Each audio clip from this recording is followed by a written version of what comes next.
بسم اللہ الرحمن الرحیم۔ آج ہم تختی نمبر 13 پڑھیں گے۔ اس کا نام ہے تشدید۔ تشدید کی پہچان یہ ہے، اس کو تشدید کہتے ہیں، جس حرف پر تشدید ہو اس کو 2 مرتبہ پڑھتے ہیں۔ یعنی جیسے یہ با ہے، اس کے اوپر یہ تشدید آ گئی تو اس کو ہم 2 بار پڑھیں گے، ایک بار پہلے حرف سے ملا کر یعنی پہلے والے سے، اور ایک بار خود سے۔ ایک بار ہم نے پہلے سے ملایا، ایک بار خود سے۔ ابھی میں پڑھ کے بھی بتاؤں گا آپ کو آگے۔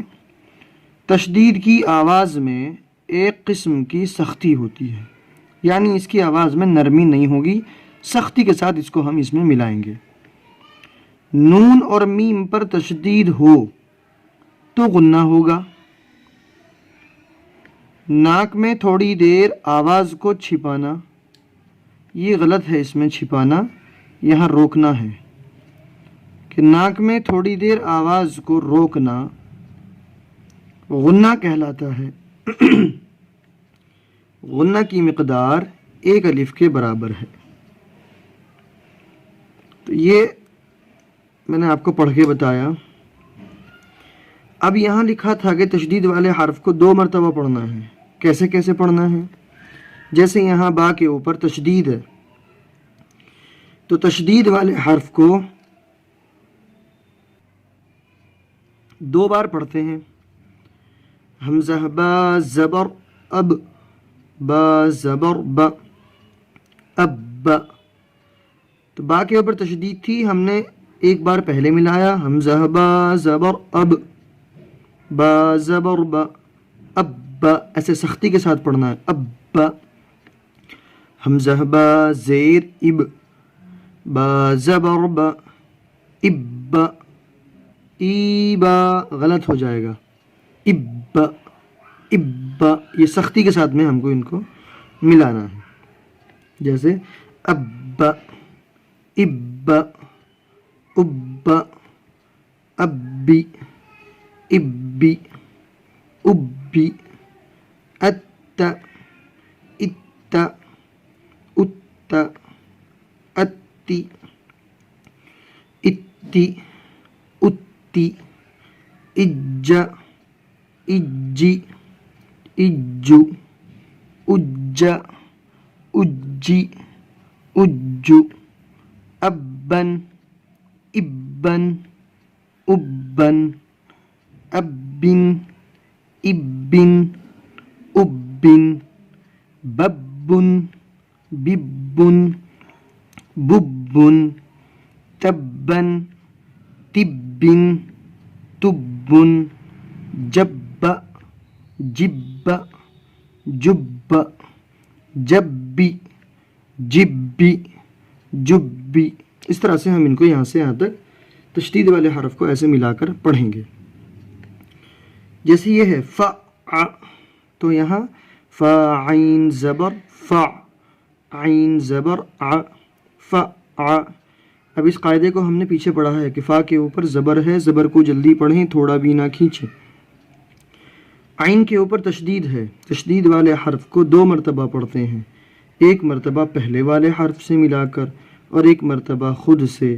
تشدید کی آواز میں ایک قسم کی سختی ہوتی ہے، یہ قاعدہ ہوگا اس کا۔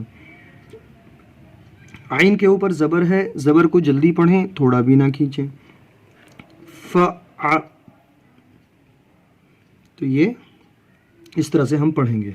ف ع، کوی، توا، سجی، عد، حض، حی، علی، ایاک، یظن۔ اب یہاں نون کے اوپر تشدید ہے تو ہم نے 1 الف کے برابر یہاں پر غنہ کیا۔ یا زبر یا، ظا نون پیش غن، یظن، نون پیش نو، یظن۔ 1 الف کے برابر ناک میں آواز کو روکنا ہے، اس کو غنہ کہتے ہیں۔ یہاں پر زبر کا قاعدہ ہوگا، یہاں پر پیش کا قاعدہ ہوگا جو ہم نے پیچھے پڑھ لیا تختی نمبر 3 میں۔ یہ نون کے اوپر تشدید ہے، تشدید والے حرف کو 2 مرتبہ پڑھتے ہیں، ایک مرتبہ پہلے والے حرف سے ملا کر اور ایک مرتبہ خود سے۔ تشدید کی آواز میں قسم کی سختی ہوتی ہے۔ ایک قاعدہ تو یہ ہوگا اس میں تشدید کا، دوسرا قاعدہ ہوگا کہ نون کے اوپر تشدید ہے اس لیے نون مشددہ میں 1 الف کے برابر غنہ ہوگا۔ ہم نے اوپر پڑھا تھا کہ نون کے اوپر تشدید آئے یا میم کے اوپر تشدید آئے اس کو نون مشددہ اور میم مشددہ کہتے ہیں۔ تو یہاں نون کے اوپر تشدید ہے اس لیے نون مشددہ میں 1 الف کے برابر غنہ ہوگا۔ یظن، اور غنہ میں نے آپ کو بتلا دیا کہ ناک میں آواز روکنا۔ ایک ہم نے پڑھا تھا چھپانا تختی نمبر 10 میں، اس کو اخفا کہتے ہیں، لیکن یہاں آواز کو روکنا اس کو ہم غنہ کہتے ہیں۔ ناک کے ہم 2 حصے بناتے ہیں، ناک کے شروع میں روکنا کہتے ہیں اور اندر چھپانا، اگر ہم اندر آواز کو لے کے جاتے ہیں وہ چھپانا ہے، اس کو اخفا کہتے ہیں۔ ثم سیرت، سعرت، عطلت، یہ تشدید کا بیان ہے۔ اس کو ہمیں بہت اچھے سے دھیان سے سمجھنا ہے کہ جس بھی حرف کے اوپر تشدید ہو اس کو 2 بار پڑھیں گے، ایک بار پہلے والے حرف سے ملا کے پڑھیں گے اور ایک بار خود سے۔ تشدید کی آواز میں نرمی بالکل نہیں کرنا، سختی کے ساتھ میں ایک قسم کی اس میں سختی ہوتی ہے۔ نون اور میم پر تشدید آئے تو یہ دھیان رکھنا ہے کہ غنہ ہوگا، اور غنہ کس کو کہتے ہیں میں نے آپ کو بتلا دیا کہ ناک میں آواز روک کر پڑھنے کو غنہ کہتے ہیں، اور اس کی مقدار یعنی کتنا ہمیں غنہ کرنا ہے، 1 الف کے برابر، جیسے یہاں ہے یظن، یہ 1 الف کے برابر غنہ ہوگا۔ آج اتنا ہی، انشاءاللہ کل تختی نمبر 14 پڑھیں گے۔ السلام علیکم ورحمۃ اللہ وبرکاتہ۔